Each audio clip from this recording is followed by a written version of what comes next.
John, hello. Hey, Thought I'd bring the star of the show in for a little cameo appearance, but we know she's going to spring off my lap at any second and go here and she play. is. Here she Here, is. There you go. hey, there she goes, little And Pip. Now, of course, you've trained her to do that on command. exactly, yes. As soon as I stop tickling her back, she can spring away. Now, so she's doing really well. She's a sweet little thing. I'm walking her as per your advice. I walk her by herself because otherwise I'm crazy dog lady of North London town with Yeah, my three dogs all over the shop. yeah, She's quite because she's on a very thin lead.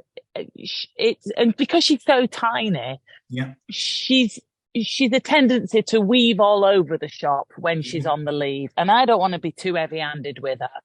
With Daisy being a bigger dog, I thought you can't have that right away. That's just impossible to cope with. But because she's such a little, of a string, like she's only so tiny. Yeah. Top tips, really, I guess, for what should I be doing now? She's nearly 5 months. What should I be doing when she's on the lead, when we're walking along the street together? Am I just supposed to be keeping her on one side? What am I doing? Right, okie dokie. We're doing it Also, sorry, Yeah. because she's little as well, the heel thing and treats and stuff in front of her nose, Yeah. do my back in. Yeah, right, okie dokie. So at the moment, we're doing them individually, just so that she can have a level of understanding and a level of a relationship with us. The day will come fairly soon. We will have three dogs. We will take them all out to the park at the same time. Okay. Now, we don't just want to chuck a lead on her because she has no clue of what a lead is. She doesn't know what the feeling is around her neck. She doesn't know the sensation. It's completely alien to her. So while we're kind of setting her up effectively and we're part of the socialization process is to get her used to equipment, is to get her used to, different types of equipment, crates, leads, and all of that kind of stuff, which are going to help us later on down the line. So as she's scampering around the house, stick a lead on her. You can either clip it to a collar, you can put a slip lead over her neck. First things first is we need her to get used to this new sensation that is going to be around her neck. All right. We can couple that with positivity by rewarding and doing it at dinner times and play times and all of that kind of stuff. So stick a lead on. If it's safe and the lead isn't going to get caught around anything, stuck on a twig or a twig or a branch or whatever, play again. Fetch or play some, scatter some food around the floor. So she associates that new sensation of the lead being on her neck as something positive, not negative. Now, be careful. Yes. In dog training, positive means to add something, negative means to take something away. It doesn't necessarily mean good or bad. All right. So don't get confused about the wording or the scientific analogies about it. All right. Okay. So because at the moment she's always got a collar on, so she's used to that around the neck. But I guess not everybody will have collars. Some people might go straight to a slip lead. Do you think? Yeah. Okay. Exactly. Fine. So the key thing is we don't want to make it an issue. If we stick a lead on a dog that's not used to it and then start putting pressure upon it and all that kind of stuff, the dog does not know what pressure means, because later on down the line, we want to teach the dog that pressure is a bad thing, okay, not a negative thing. It's negative is taking something away. We want the dog to know that pressure is a bad thing, but looseness in the lead and a relaxed lead is a good thing. Okay, so what we need to do is we need to start teaching her that the lead is a good thing. Then we move on and we put some movement into it, i.e. we walk down the street. We've got to get up at some point, so let's go for it. That's what we're doing now. We're going up and down the street, and she's got the lead on quite a bit anyway when I go up to the horse and stuff like that, because obviously I just do need to have some control, and it doesn't seem to bother her too much. It's just that she's all over the shop, Yeah, I mean, she's a confident, strong-willed little dog anyway, so I don't think this is going to be a problem. Yeah. Don't ask me to ever do that. No. Right. Okay. That was like, she's confident. Loving that. Loving okay, I'll stop now. Right.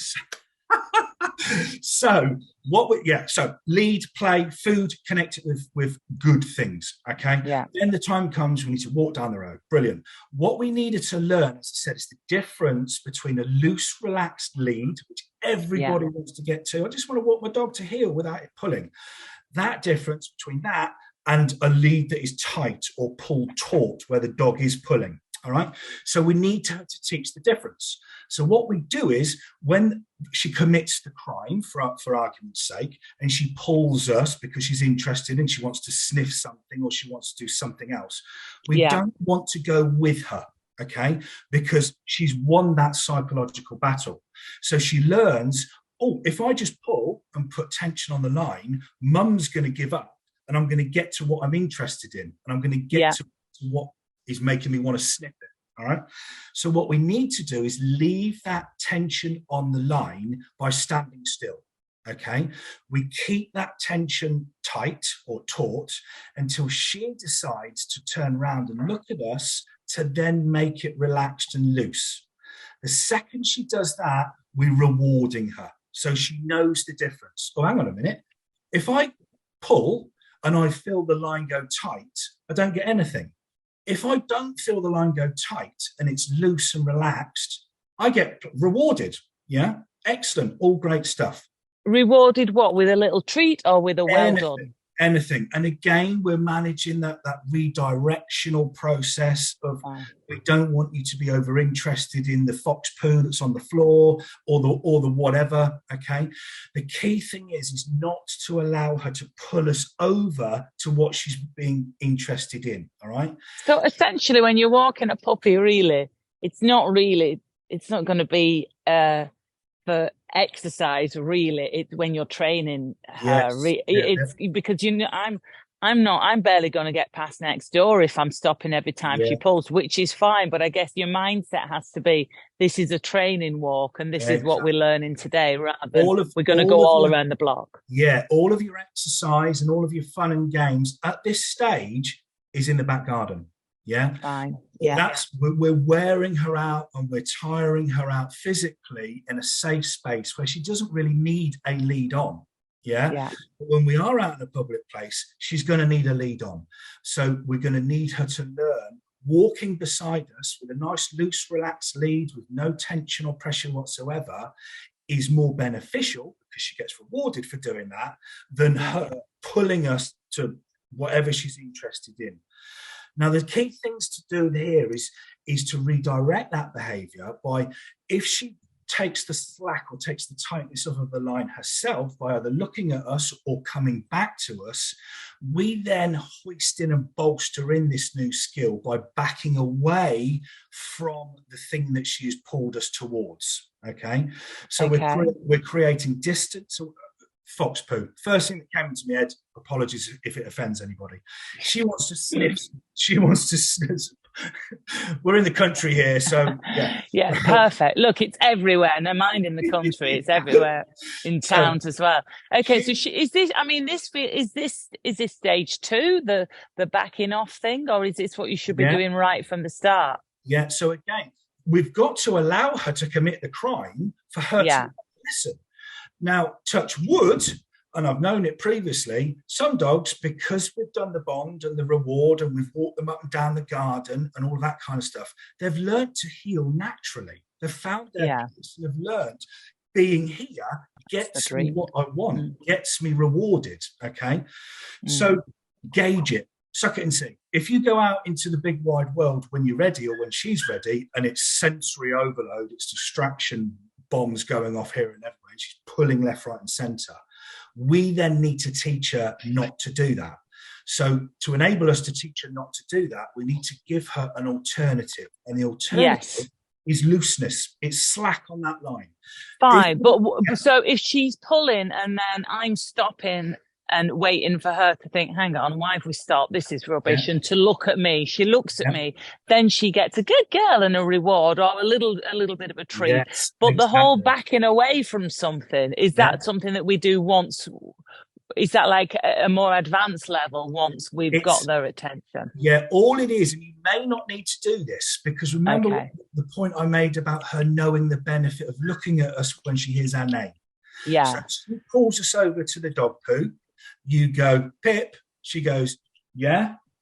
And she may come back to us because she's anticipating the reward. As long as that lead is slack, reward.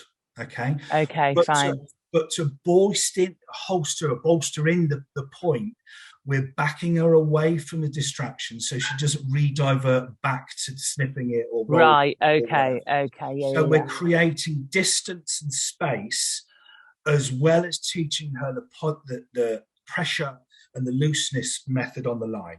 Okay. Okay. Amazing. All right. Thank you. That's given me some homework to do. No problem. I'm sure I'll crack it by the time we next speak. Yeah.